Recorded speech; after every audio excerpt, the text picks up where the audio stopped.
Welcome to the Malcolm Roberts Show. Our aims are to restore our country and our planet for humans to flourish. We have another very interesting guest today who's earned respect right across our country for his calm forthrightness in achieving true success for Aboriginals and for all Australians.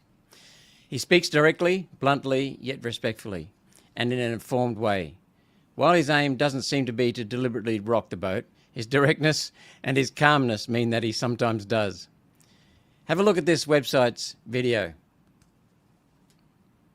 It's George Orwell who said that genuine progress requires the demolition of myths. And there are quite a few myths that need demolishing in Aboriginal affairs. So, for example, you may have heard that Australia is a racist country and racism is rampant in this country and racism is the big culprit holding Aboriginal people back. Or you may have heard that the views and opinions of a non-Aboriginal person are less valid than the views and opinions of an Aboriginal person when discussing Aboriginal affairs.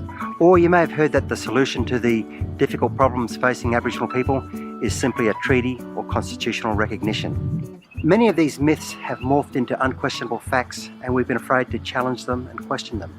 But I think it's time that we do start to challenge them and question them, and these are the sorts of discussions we need to have. In addition to the myths, there's also some elephants in the room which we've been afraid to discuss for far too long. We've been gagged.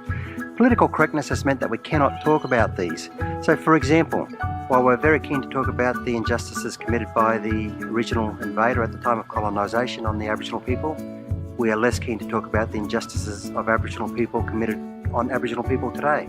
I am, of course, referring to the shockingly high rates of violence in the Aboriginal community.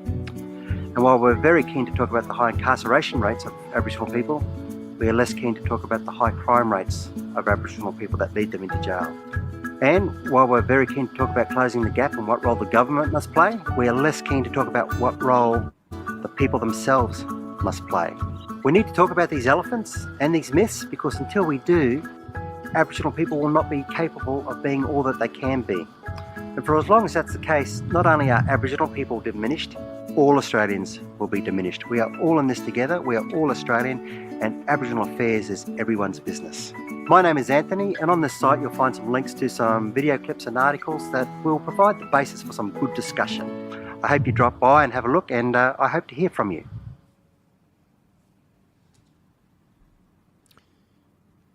So welcome, Dr. Anthony Dillon. Thank you. Thank you for making the time out. I know we've got a rush program because you've only got 50 minutes and then we'll let you go. You're a postdoctoral fellow. I'm reading from your Australian Catholic University website. Postdoctoral fellow, Indigenous Thriving Program. And your areas of expertise are applied psychology, Indigenous wellbeing, Indigenous education, survey design. And you're at the North Sydney campus of the ACU, Australian Christian Catholic University. And it says in your bio, Anthony is a researcher at the Institute for Positive Psychology and Education at Australian Catholic University in Sydney. His research interests are positive psychology, conceptualisation of mental health, well-being and Aboriginal education. He is active as a social commentator on Aboriginal issues and is regularly asked for interviews and his opinion in the popular media.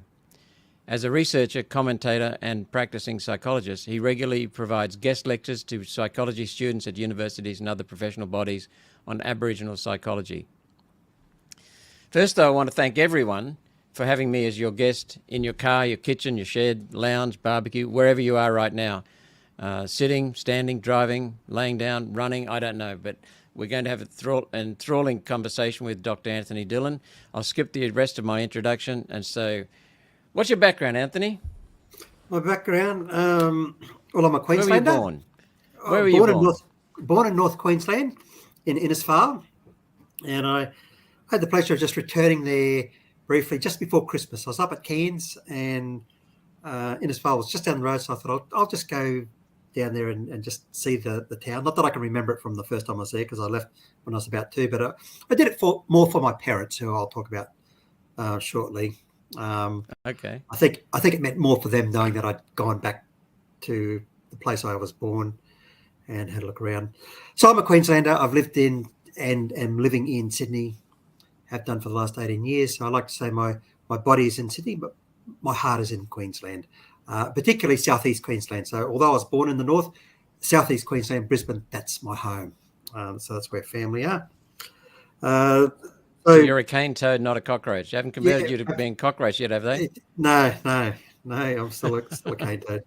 So that's briefly my background. My parents, English mother and Aboriginal father, both good role models in their own way. My father's well known. Last year, the Senior Australian Queenslander of the Year and Australia's first Aboriginal police officer. But his contributions to my life have been no less than my mother's contributions. But Dad's had more of a public profile, with Queensland policing and that sort of thing. So that's, people kind of tack that onto me, they'll make reference to that. So I'll just mention it briefly, but both very instrumental in my upbringing, as were the extended families too. So I've come from two great extended families, mum's side, dad's side, and for all intents and purposes, they just treated me as a cousin and a nephew, and that there wasn't all this culture or anything. There was just two different families had their input into me, and I'm very grateful that I was to be part of two wonderful families, Aboriginal and non-Aboriginal, and probably other mixes of things as well. So what I'm saying is I was never raised as an Aboriginal kid. Okay. It was just, that was one part of me. I was raised as an Aussie kid living in the suburbs. Interestingly too, I was never raised as a policeman's son. I was just raised as a normal kid, and Dad just happened to be a police officer. And back at those times too, in the 70s when I was in school, that was a big thing. That wow, Anthony's father's a police officer. It was a well-respected profession then. And if it's not as respected today, it's not because the profession is less honourable. It's because we have social media and that, and everyone has a platform, and everyone wants to pull everyone down. And so, police, like every other profession, make mistakes. But of course, the good perfect social justice warrior out there is so quick to portray police and any other profession as horrible, nasty, etc., etc. So just very quickly, I mean, social media, for all its good, has lent itself to a lot of misuse as well. So that's basically my background. Did a science where degree. Did you go when you were 2? You left Innisfail. Where did you go? And by the way, my mother lived. She was born in Kidston, North Queensland. She lived in Tully, grew up in Tully. So we know about the rain up there. It's God's country up in North Queensland. And the sugar cane. Yeah, went down to Brisbane because that's, Dad was from Caloundra, Mum was from Brisbane. So Dad just happened to be working up in Innisfail at the time. So, Brisbane has always been headquarters. And for me too, Caloundra going north to my dad's family. So, definitely southeast Queensland. What significant experiences, jobs, interests have you had in your history? Events? Well, what shaped you? You've already told us how important family was to you. Yeah. Okay. Good family background. And most importantly, like I said, I was raised as a whole person. I was not raised as, oh, Anthony, you've got Aboriginal ancestry. So we've got to capitalise on this culture. And, it was just the culture my parents modelled for me and instilled for me were those things I needed in order to adapt and thrive in 20th century Australia, now 21st century, aren't we? You've got good parents. So it's just, what is it I need to do to thrive in the suburbs? And not only my parents, but also my uncles and aunts modelled these things for me as well, all of whom are champions. And it was basically, the things that work for anyone, work hard, learn, and that doesn't necessarily mean formal learning, but sort of grabbing a book, always learning, acquire skills that people want, treat other people well, and don't nick other people's stuff, keep your hands to yourself, use your hands for helping, not hitting, just basically good citizenship. That was how I was raised. So I never had culture rammed down my throat.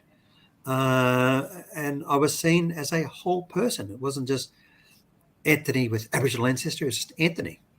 Right? So you didn't have any expectations unfair expectations applied to you, thrust on you, suppressing you, you were allowed to be Anthony. Yeah, exactly. And also, like I said, there weren't these extra expectations because I was the son of a police officer. It was just, I was taught wrong from right, like most good families did. And, if I was wrong, appropriate action was taken, corrective action. So I had good families. So I was always socially connected, and that sort of put me in good standing for making friends as well. Coming from having good relationships modelled to me. Yep. I got on well with most people I met. I should add too, just very quickly, you said at the beginning, you said well respected. I'm also well hated by many, which is probably probably a sign that I'm doing. Yeah, it's the same thing, mate. You're hated because you're respected. Your ability is respected. Yeah. So I'm probably doing the right thing there. So that's basically my background. And look, the bit which a lot of people wish to know about the Aboriginal bit. I was at an age where the internet was. I had a job in Queensland Health, and Aboriginal Affairs was big business back then. And this was pre-internet, before we had the term identity politics and political correctness. I just noticed that a lot of the work and policy around Aboriginal Affairs was very separatist in my mind. And by that I mean, basically it boils down to they felt Aboriginal affairs should only be handled by Aboriginal people. Aboriginal people should be seen separately to non-Aboriginal people. And I thought, well, this is strange. I mean, that's not how I was raised. My English whites and aunts had just as much input into my life and authority over my life as what my Aboriginal uncles and aunts did too. And, it served me well. So I wasn't comfortable with that. I just said, well, hold on, there's many good non-Aboriginal people who are making good input into the lives of Aboriginal people, just like there were many good Aboriginal people making good input into the lives of non-Aboriginal people as well, whether they were carpenters or plumbers or teachers or road sweepers or whatever, they just had to do a good job and be good at what they were doing. But government saw it as, Aboriginal people should be focused on Aboriginal issues, and Aboriginal people can only be cared for by other Aboriginal people. And I didn't like that. And so that was what got me started. I started writing letters to the editor back then. And like I said, the internet had just come in. So, we had a platform for communicating. And I got an interest from writing letters to the editor, expressing my view that basically, the commonalities between Aboriginal and non-Aboriginal people far outweigh the differences. And that's always been my message. Yep. And my interest from that grew.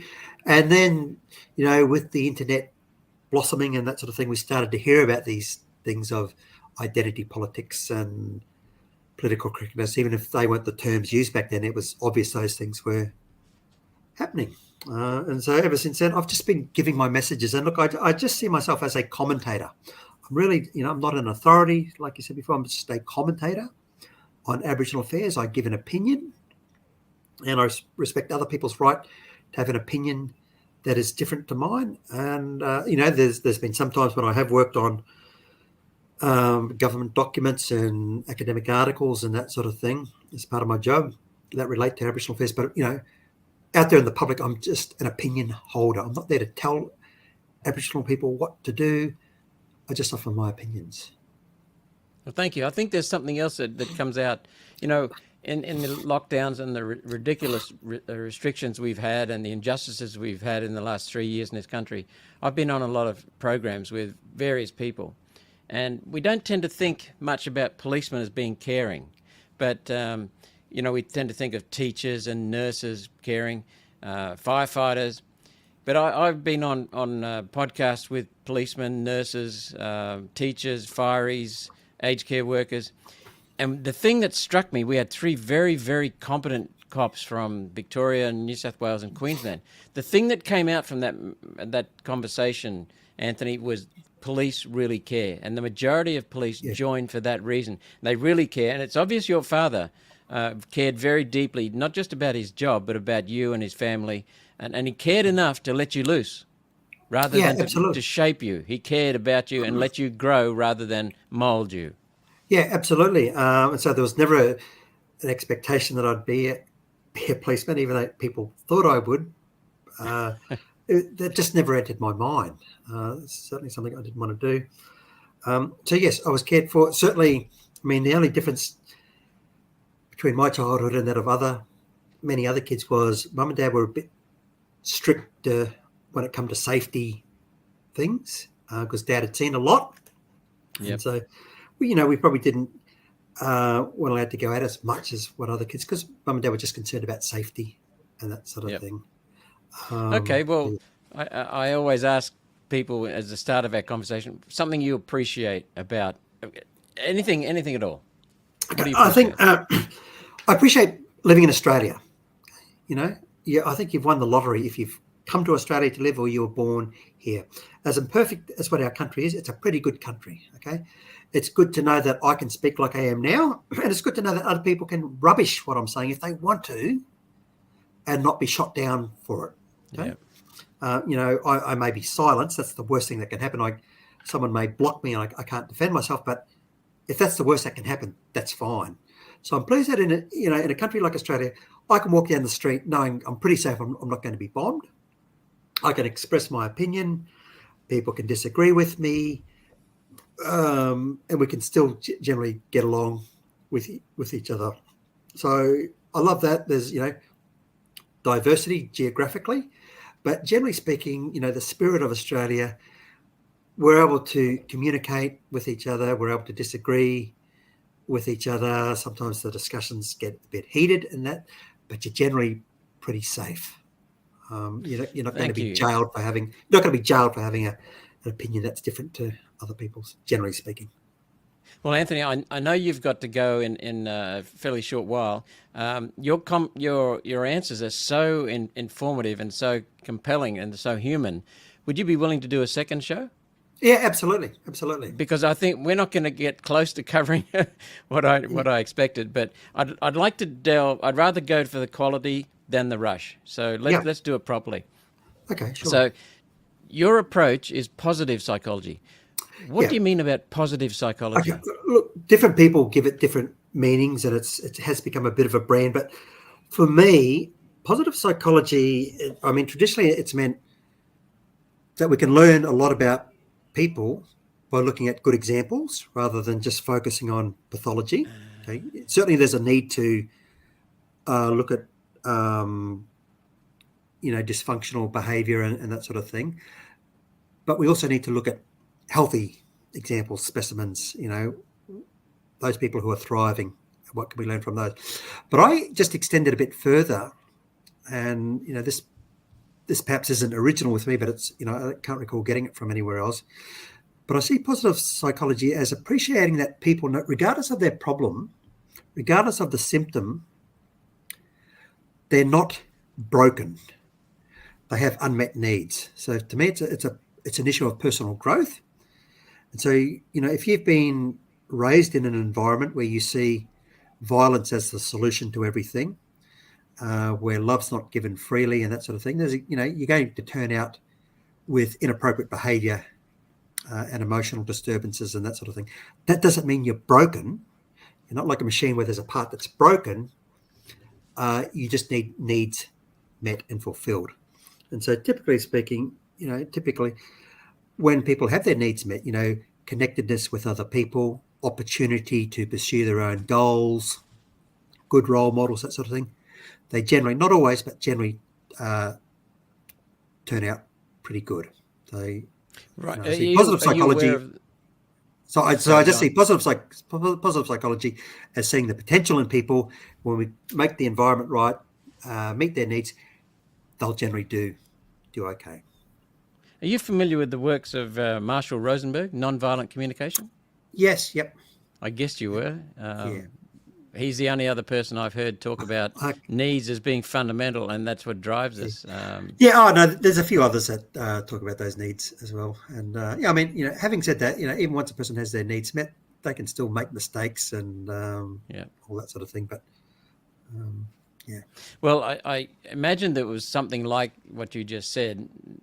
Didn't do as much thinking as you've just articulated. But what do you like about humans and humanity? Oh, they're a great source of joy for each other. So even if I go to watch a movie that I like, that's been made by a human. Okay, so I'm I may be Yeah. in the cinema by myself, but other humans have given me that movie to watch. They've thought about it. They've put in funny lines, etc., etc. So humans, either directly or indirectly, are a great source of pleasure. And certainly, meeting people face to face and connecting with them is better than watching a movie. But we still get a lot of our joy, our satisfaction from interacting and connecting with other people. And certainly, when I'm working with people in a psychology setting, one of the first things I want to know is what their connections are with other people. And if they tell me, I've got no friends, I'm at home by myself, big problem. Okay. And that's something we want to get fixed. As humans, we do need to connect with other people because it is a great source of joy and well-being. So that's what I like, the fact that we live with each other and we gain from each other, not in a parasitic way, but we gain in a way that leaves both parties fulfilled. Well, someone once told me if you find someone boring, you don't know enough about him. Yeah, I would tend to agree. There's something in everyone. Yeah, and you may not. You certainly may not agree with or be inspired by everything they say, but usually there's always a bit of common ground that you can find. So we all have red blood. We all have a spirit, a human spirit. We also have a universal spirit. This is my belief anyway. I've seen evidence of it, that we have a connection with our universe. And that means we have a connection with each other, which you've already talked about this. Yeah. Whatever we do to others, we do to ourselves because of that connection with the universe. Yeah. So would you like to elaborate on that? Well, certainly one body, if you as a crude analogy, with my hand, it's one part of my body, my head is another part of the body. If I hit myself, I am hurting myself. It's a different part of the body. So if I hurt you, in a sense, I am hurting myself. So how I treat another reflects how I treat myself. And this, by the way, I believe is something which traditional Aboriginal people would have embraced as well. So that idea of interconnectedness. Yes, very much so, and also Christ taught it, Buddha taught it. A lot of the wise sages throughout history have taught it, regardless of religion, regardless of race, regardless of background. People who come down to that essence have that same core beliefs, that same respect for each other, because if I hurt you, I'm hurting myself. So even if you're opposed to me, and that's what Christ taught us and Buddha taught us, it's still up to me. I can't blame you for my responses. I choose my responses. It doesn't matter what you say or do to me, I choose my responses. So if I hurt you in some way, I am hurting myself. Yeah. So, how we treat another reflects how we treat ourselves. So we have much more in common than our differences. One thing I'm fascinated, so we will have you back for a second show, but I'd like to make sure that we get on to a couple of really strong topics today, and the first one is the voice. What's your view on the voice, the Aboriginal voice? Yeah, look, I oppose it, and let me just say one thing too.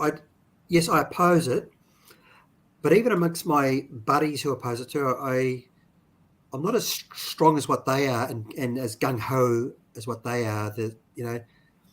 This race-based apartheid thing will divide the nation, blah blah blah. I'm not as strong as what they are, so I disagree with it. But I'm not as strong as I don't go in the same direction as them. Does that make sense?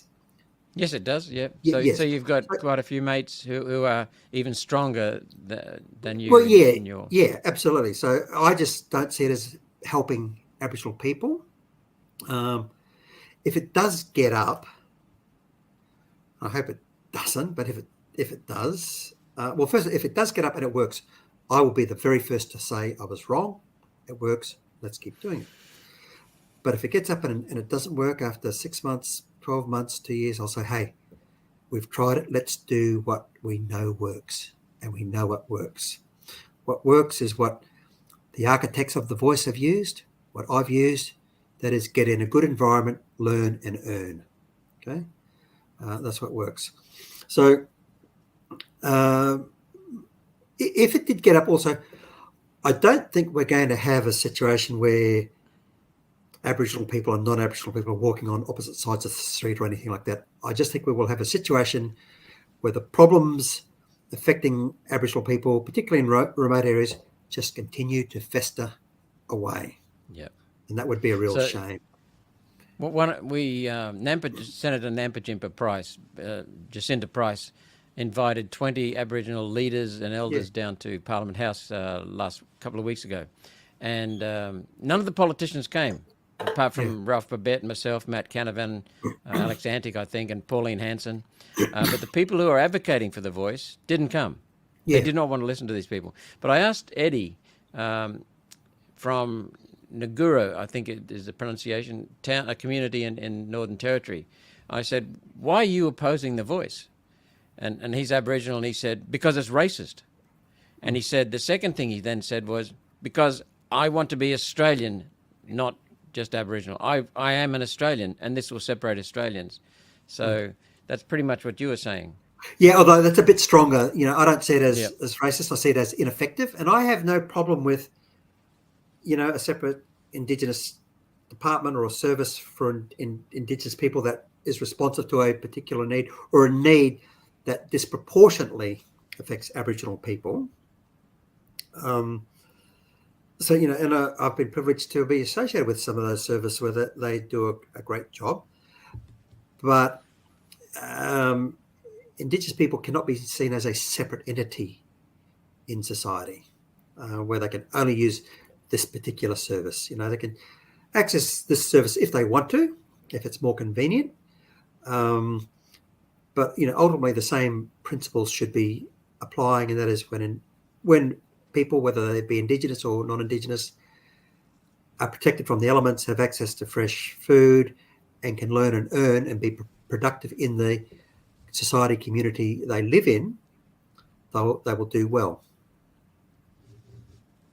So the other things that I've seen, it sounds like you're not ready to comment on these things, but the Aboriginal, it'll destroy our constitution. I've been into that recently. It'll destroy our constitution, and that's something I'm very worried about, because what it seems to be, Anthony, is that ATSIC was formed with the right intent, and then it went beyond its remit and became parasitic on the Aboriginal industry. Yeah, if I could just interrupt there, it may have started with the right intent, that is help Aboriginal people. Mm-hmm. But I think its fundamental beliefs were flawed, and that is Aboriginal people are so vastly different to non-Aboriginal people. And for anything to succeed, it's got to be founded on, as I keep saying, the commonalities between Aboriginal and non-Aboriginal people far outweigh the differences. So, deal with the differences, but only after first understanding the commonalities. Wow. Okay. Wow. And certainly. Powerful. Yeah, I mean, certainly, like I'm assuming I know nothing about mechanics. I know how gravity works, and that's about it. But say with cars, I'm sure it's the case that the Ford car, there's some little differences between the Ford and the Holden car, for example. But essentially, the same mechanics apply, and you would need to understand those basic fundamentals for whether you're working on a Ford or Holden car. Does that make sense? Yes, it does, and you've said it really well. So ATSIC failed because of that fundamental breach of fundamentals. And what you're saying, as I interpret it, is that the voice will fail because it's based upon separatism rather than commonalities. Absolutely. And if I just add to that too, yes, I too am concerned about the Constitution. And so far to date, I haven't, in my arguments, and I've had a few articles published in newspapers, I haven't commented about the Constitution specifically, simply because there's better informed people than I who have done that and are doing that. And there's some disagreement among them. So very smart people who have disagreements about what impact, the change in the Constitution will have. I do lean towards those who are concerned about it. even my non-legal knowledge suggests to me that if you fiddle with it, it's going to have implications that we haven't thought of, negative implications of that. So anyway, so whenever I talk about, before we even get to the Constitution, I'm saying the voice has problems in the sense that it's portraying Indigenous people as being fundamentally different to non-Indigenous people. And when you have that, there's this underlying assumption, again, this underlying assumption that I think is false, that only Indigenous people can fully understand only Indigenous people can fully understand Indigenous people. And I think that is nonsense, okay, absolute nonsense. That's like saying, you got, in my case, an Indigenous and non-Indigenous parent. I identify as Indigenous, so only my Indigenous parent can fully understand me. Absolute nonsense. Yeah, absolute nonsense. That's a damn good example. It's hard to argue with that. And just an implication of this, just very quickly, we see this, and I feel strongly about this, with childcare and protection matters, where an Indigenous kid is involved. And by Indigenous kid, I mean a kid who may have 2 drops of Indigenous blood in him, and the powers that be intervene and say, no, this kid, although he's living in this good foster environment at the moment, unfortunately, they're the wrong colour, they're the wrong culture. We've got to put this kid back with Indigenous carers so he can get his culture, whatever that means. And I think that is just absolute crap. And I think if we have the voice, it will reinforce those sorts of things. An Indigenous kid in need of care and protection should only ever be placed with an Indigenous family. Absolute nonsense. That kid should be placed with a caring family. Right. Beautiful. They come in all sorts of colours. So to me, the underlying motive seems to be that people who are pushing this don't understand what people really need, but so they're really pushing it for their own self-interest, because ATSIC was abolished when it failed because it was based on separatism. This will fail too if it comes in. I think people will wake up to it before the vote and vote it down. But nonetheless, who's pushing this? Because it seems to be what they want to do is entrench it in the Constitution. That way they can't get rid of it like they got rid of ATSIC when it failed. Yeah. Well, those who are pushing it, I guess, have something to gain from it. Maybe it'll be their legacy. And, some of the people who are pushing it, I won't name names, are of a certain age, where they're it's getting towards the end of their professional careers. But a good mate, a mentor, taught me a lot about psychology. And what I learned about psychology, I apply to Indigenous issues. And he said it this way: a lot of these things, it's a bit like the butcher who weighs your meat, who has his hand on the scale. Okay. Obviously, he benefits from that. Yeah. So I think for many of those people, and look, yeah, to be fair, there are some good people with good hearts who see this as genuinely being good for Aboriginal people. But there are some, I think, who are driving this. And if you dig a bit, beneath the surface, you'll find their motives is, hey, there's a lot in this for me.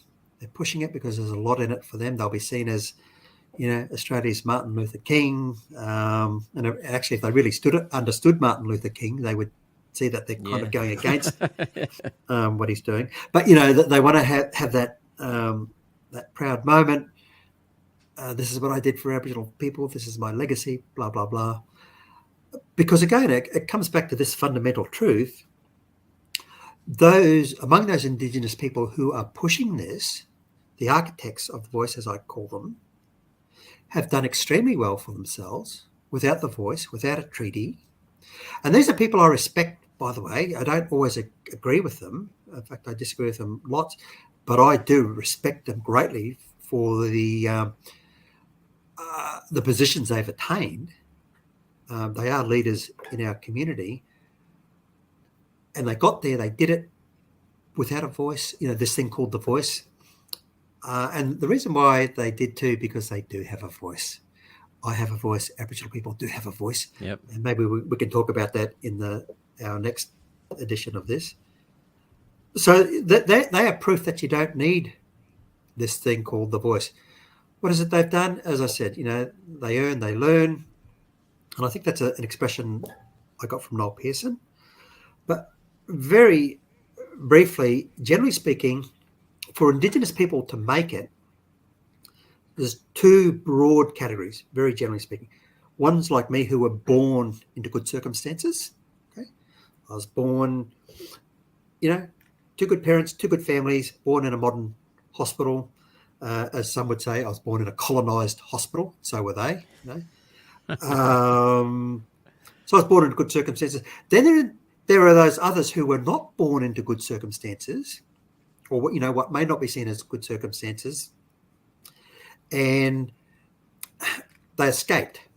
They got out of it. Someone lent them a helping hand, and most times we do need a helping hand, or someone can lend a helping hand, and they took advantage of it. So, and I like to think in what way here did in they Australia, take advantage of it? In what way did they take advantage? Help was offered. If you come and live here, there's so many more opportunities for you, and you can come and stay at my place. If you need $50 to get into town, we'll do that for you. But where you are now, in that place there's very little opportunity for you. Okay?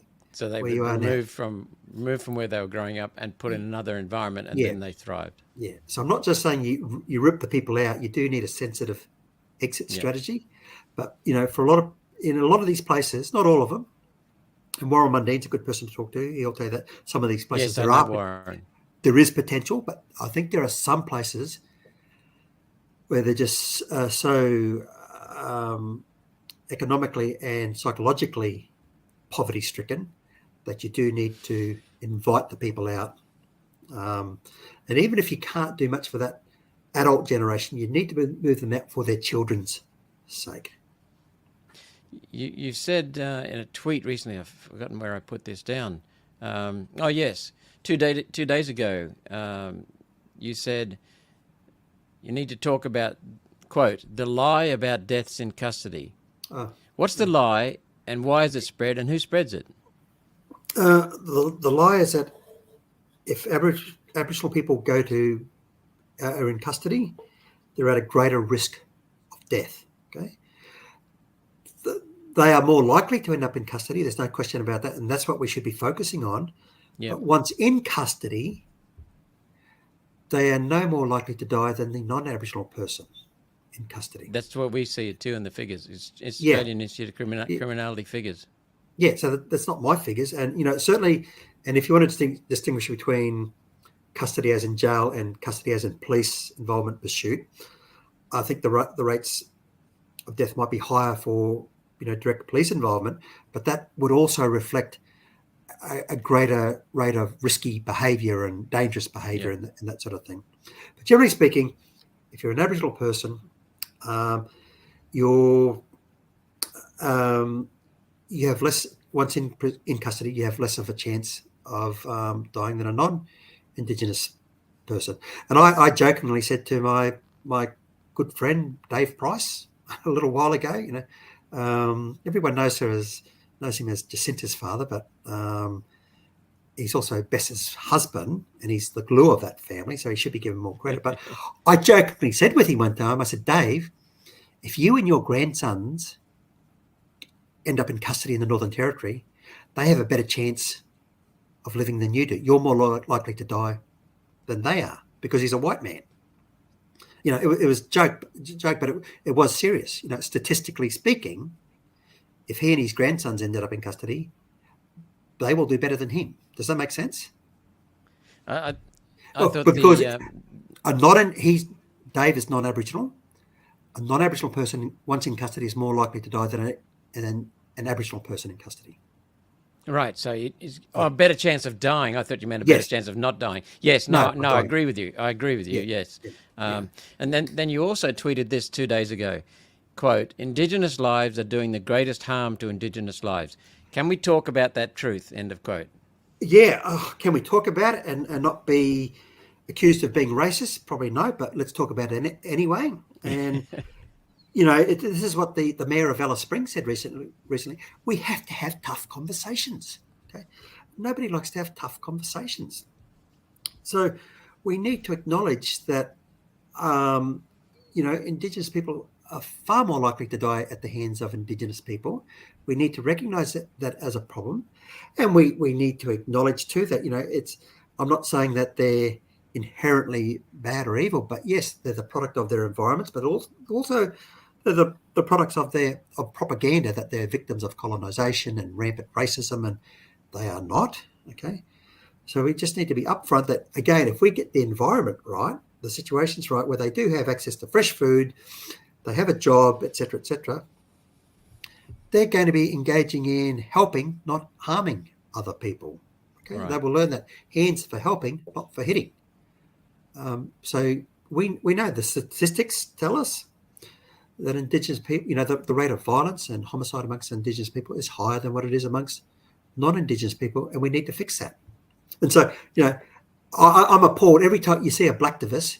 They jump up and down, scream and shout every time there's an Indigenous person who's hurt or killed by a non-Indigenous person. But when it's Indigenous killed by Indigenous, silence. So it seems that only some Black lives matter, and I hate to capitalise on the death of Indigenous people. So I won't name the specific example, but the astute reader, listener knows who I'm talking about. There was a case a little while ago, an Indigenous woman, I'll give that much away, was killed as a result of the actions by an Indigenous man. No protests, no outrage, nothing. Whereas a couple of months before, when you had an Indigenous person die as a result of the actions of a white person, outrage around the country and around the world, by the way. So again, only some Black Lives Matter. And, we, regardless of it, and I think it's racist to be concerned It is. about, this person's death was important because there was a white perpetrator. But this person's death, we don't care about that. It was a Black perpetrator. That's okay. Silence, absolute nonsense. That is racist. And you've used the word in there that I wrote down just a minute ago. If you don't use the truth, you don't care. You've used that word care quite a bit in the last few minutes, and because if someone cares deeply about something, they are willing to put their reputation at stake and talk about the truth. They're willing to be called names, pilloried, smashed, because the truth is important. And if we don't talk about the truth, then we hide the real problem, and we're just talking in fantasy land, which means the problem perpetuates. Exactly. If you're grossly overweight, smoking, drinking, and you go to a doctor, you would hope that doctor will say in a sensitive manner, you need to lose weight, you need to cut back the alcohol, you need to stop drinking, you need to do these things because it's killing you. And the doctor says that because he or she cares. Yes. Presumably. And so we need to say these things because we care. Hey, this is self-destructive behaviour. We need to break the cycle. We need to stop it. And also we need to speak out at another level, which is what I've been doing. Some of these Indigenous leaders are just giving the most poisonous messages, and they need to be called out. Okay? And the poisonous messages are the ones I've referred to, that they think that the great enemy of Aboriginal people is non-Aboriginal people, and that every day, they're faced with racism, and that's holding them. And I've seen academics do this, and it needs to be called out. Okay, people need to be told the truth, that the average Aussie, the average non-Aboriginal Aussie, just wants the best for Aboriginal people. Okay, You'll always get an idiot redneck somewhere, and that's on both sides of the cultural divide. Both in the Indigenous and non-Indigenous camp. You'll always have idiots like that, but the vast majority just want the best for Aboriginal people. They care for them. But sadly, when their hands are tied, the only way they can care is by making these statements of, I oppose racism, I support the voice. They do it because they want to care, but that's not really helping them. No. So the best way to help, if you can't directly help an Aboriginal people, at least tell the truth and support the truth. Not everyone can go out to these remote communities and give them a sandwich. That's fine. But if you've got access to a platform, tell the truth and support the truth, and shut down the lies. Confront the lies. I'm with you, brother. That is the fundamental thing to solve any problem. Get the truth and the facts out there. Look, we've only got 5 minutes left, perhaps only 4. Before we wrap up, could you tell me, or could you tell our viewers and our listeners how to get in touch with your work, how to connect with your work, your views, social media, YouTube, Twitter, Facebook, website, books, channels, articles, videos? What would you like people to know so they can contact you or learn about you? That web page, so that video you showed at the beginning, That's got my webpage, which I think is www.anthonydillon.com.au. So, www.anthonydillon.com.au. It's got my contact details on there. But I think more importantly, I've got a list of essays, articles I've written, and there's a lot on there. And you'll see that I've been writing about this stuff for a long, long time. And it's basically the same themes are coming through, just applied to different situations. So that's probably the best way to, if you just want to read up on what I've been doing, what I think about, or you can reach out to me with a phone call or an email. Okay, thank you. We have only got a couple of minutes left. I'd like to wrap up when you finish. What are your basic messages that you'd like to share with people, knowing that we will come back with you because there's so much more I'd like to discuss with you, and especially the way you discuss it. But what are some basic messages you'd like to give? Okay, well, with Aboriginal affairs, let's recognise the commonalities Anything first. at all. Yep, recognise the commonalities first and work with that. And something we didn't really touch on, just in society in general, and this is the psychologist in me talking, we can prevent a lot of problems just by caring for others, okay? So we don't, every time you're down, you don't have to go to a psychologist or a psychiatrist. You can get a lot of good help just from a mate, a neighbour. A lot of people are just needing someone to listen to them, and that will prevent a lot of problems and make society better. So that's something we didn't touch on. Yes. And, that's about all I want to say, I think. Just the other message that most non-Aboriginal Australians love Aboriginal people and want the best for them, okay? Aboriginal people are not the endless victims of racism and colonisation and that sort of thing. Thank you very much. And what I want to say, what I appreciate about you, I didn't know this about you before, but you've got a very strong yet gentle way of talking. I know I said in the introduction, calm. I've seen your calmness, and I knew that meant strength. But you've got a very gentle way that is extremely powerful because it focuses on the words rather than the hype. Your message is so clear and uncluttered. Look, having said that, there are going to be some people who rush out there and find my tweets or my email, my Facebook exchanges where I've called them dopey and shut up. And, we get that. That means you're close to the target. Yeah. And, look, sometimes I could refine my language a little, but really, if that's what you're going to pick on me about, that and sometimes I get my grammar wrong, you're obviously just looking for excuses. Exactly, rather than an argument. So we'll have you back, and I'd love to talk about closing the gap, because to me it seems that, and Aboriginal people have told me this, that whatever we focus on the gap will perpetuate itself. And the people who are living off the gap. Yeah, can I just say one thing there? With closing the gap, the gap we need to close, I've said this for many years, is the gap between very poor Indigenous people living in terrible conditions and Indigenous people like myself. We need to close that gap. Okay? Right. Not the gap between Indigenous and non-Indigenous, but the gap between the well-off and not so well-off Indigenous people. And once we close that gap, the other gap will automatically close. Does that make sense? Yes, it does. And there's some more comments about the gap. So let's discuss that in the future. We'll have you back. I know you've got to go now. So until our next show, this is Senator Malcolm Roberts. I'm staunchly pro-human, just like our guest. Very proud of who we are as humans. And I'm a believer in the inherent goodness and care in human beings. We need to acknowledge the pain, just as Anthony said, and then take a minute to appreciate the abundance and potential in and around all of us. Please remember to listen to people, to love each other, and to share our treasures with one another. And as Anthony advises, look for the positives and appreciate the positives. They're all around when we open our eyes.